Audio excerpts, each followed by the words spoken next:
નમસ્કાર સજ્જનો, સ્વાગત છે આપનું અમારી યુટ્યુબ ચેનલ ક્રિએટિવ ગુજરાતી પર. દોસ્તો, મહાભારતનું યુદ્ધ જ્યારે મંડાય છે ને, અને કુરુક્ષેત્રના મેદાનમાં જ્યારે પાંડવો અને કૌરવોની સેના સામસામે વ્યૂહરચનામાં ગોઠવાઈ જાય છે અને જેવો શંખનાદ થાય છે, ત્યારે જ તે જ સમયે મહાન ધનુર્ધારી અને યોદ્ધા એવા અર્જુનને વિષાદ થાય છે. એટલે તરત જ રથના સારથી બનેલા ભગવાન શ્રી કૃષ્ણ, જે ગીતાકાર, અર્જુનને કુરુક્ષેત્રના મેદાનમાં જ ગીતાનું જ્ઞાન આપે છે, મોટિવેટ કરે છે. ગીતાકાર અર્જુનને સમજાવતા સમજાવતા જ્યારે 10મા અધ્યાય સુધી પહોંચે છે ને, ત્યારે અર્જુનને સંશય દૂર કરવા માટે પોતાની જ વાત કરે છે કે હે અર્જુન, હું સર્વ પ્રાણીઓના હૃદયમાં આત્મા રૂપે રહેલો છું અને ભૂતમાત્રનો આદિ, મધ્ય અને અંત હું જ છું. આદિત્યોમાં હું વિષ્ણુ છું, જ્યોતિઓમાં તેજસ્વી કિરણોવાળો સૂર્ય છું, વાયુઓમાં મરીચી છું અને નક્ષત્રોમાં ચંદ્ર હું છું. વેદોમાં સામવેદ હું છું, દેવોમાં ઇન્દ્ર હું છું, ઇન્દ્રિયોમાં મન હું છું અને સર્વ પ્રાણીઓમાં ચેતના હું છું. રુદ્રોમાં ભગવાન શંકર હું છું, યક્ષોમાં અને રાક્ષસોમાં ધનપતિ કુબેર હું છું. રુદ્રોમાં ભગવાન શંકર હું છું, યક્ષોમાં અને રાક્ષસોમાં ધનપતિ કુબેર હું છું. વસુઓમાં પાવક નામનો અગ્નિ હું છું અને પર્વતોમાં મેરુ પર્વત હું છું. હે પાર્થ, પુરોહિતોમાં મુખ્ય બૃહસ્પતિ તું મને જાણ, આવું ભગવાન શ્રી કૃષ્ણ કહે છે, ગીતાકાર કહે છે. સેનાપતિઓમાં કાર્તિકેય હું છું અને જળાશયોમાં સાગર હું છું. મહર્ષિઓમાં ભૃગુ હું છું, વાણીમાં એકાક્ષરી ઓમકાર હું છું. સર્વ વૃક્ષોમાં પીપળો, દેવર્ષિઓમાં નારદ, ગંધર્વોમાં ચિત્રરથ અને સિદ્ધોમાં કપિલ મુનિ તું મને જાણ. ઘોડાઓમાં સમુદ્ર મંથન કરતા ઉત્પન્ન થયેલો ઉચ્ચૈશ્રવા નામનો અશ્વ, હાથીઓમાં ઐરાવત અને મનુષ્યોમાં રાજા તું મને જાણ, ભગવાન શ્રી કૃષ્ણ કહે છે. આયુધોમાં વજ્ર અને ગાયોમાં કામધેનુ હું છું. પ્રજોત્પત્તિ કરનારો કામદેવ હું છું અને સર્પોમાં વાસુકી નામનો સર્પ હું છું. નાગોમાં અનંત નામનો નાગ હું છું, જળચરોમાં વરુણ હું છું. નિયંતાઓમાં યમ હું છું, દૈત્યોમાં ભક્ત શ્રેષ્ઠ પ્રહલાદ અને ગણતરી કરનારમાં કાળ હું છું. પશુઓમાં સિંહ અને પક્ષીઓમાં ગરુડ હું છું. પવિત્ર કરનારમાં પવન અને શસ્ત્રધારીઓમાં ભગવાન શ્રી રામ પણ હું જ છું. માછલાઓમાં શાર્ક અને નદીઓમાં ગંગા હું છું. હે અર્જુન, સૃષ્ટિના સૌ સર્જનોનો આદિ, મધ્ય અને અંત હું જ છું. વિદ્યાઓમાં અધ્યાત્મ વિદ્યા અને વક્તાઓનો તત્વવાદ પણ હું જ છું. ગીતાકાર કહે છે, અક્ષરોમાં પ્રથમ અક્ષર અ હું છું. સમાજ સમુદાયમાં ધંધ હું છું, અવિનાશી કાળ પણ હું છું અને સર્વ તરફ મુખવાળો ધર્મ ફળદાતા બ્રહ્મા પણ હું જ છું. સ્ત્રીવાચક નામમાં કીર્તિ, લક્ષ્મી, વાણી, સ્મૃતિ, બુદ્ધિ, ધીરજ અને ક્ષમા પણ હું જ છું.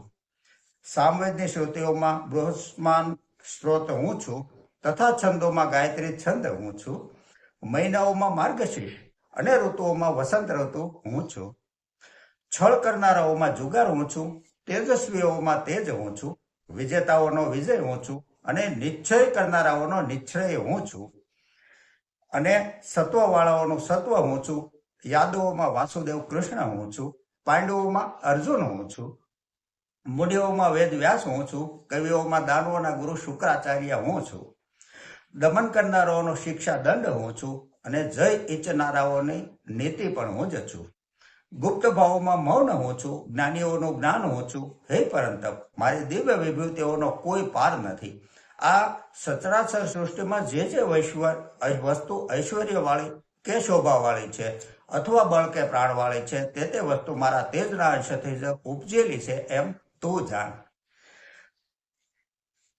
તો ભગવાન શ્રી કૃષ્ણએ તેના સ્વમુખે એવું પણ કહ્યું કે તેજસ્વીઓનો તેજ, લક્ષ્મી એટલે ધન, વિચારશીલતા, બુદ્ધિમત્તા, મેઘા અને ઐશ્વર્ય, તે બધું હું જ છું. હવે આ વિચારશીલતા, બુદ્ધિમત્તા જેની પાસે છે તેવા લેખકો અને કવિઓ તથા ધન અને ઐશ્વર્ય, આનો સમન્વય જો આપણે જોઈએ ને તો આપણી ફિલ્મ ઇન્ડસ્ટ્રીઝમાં જોવા મળે છે.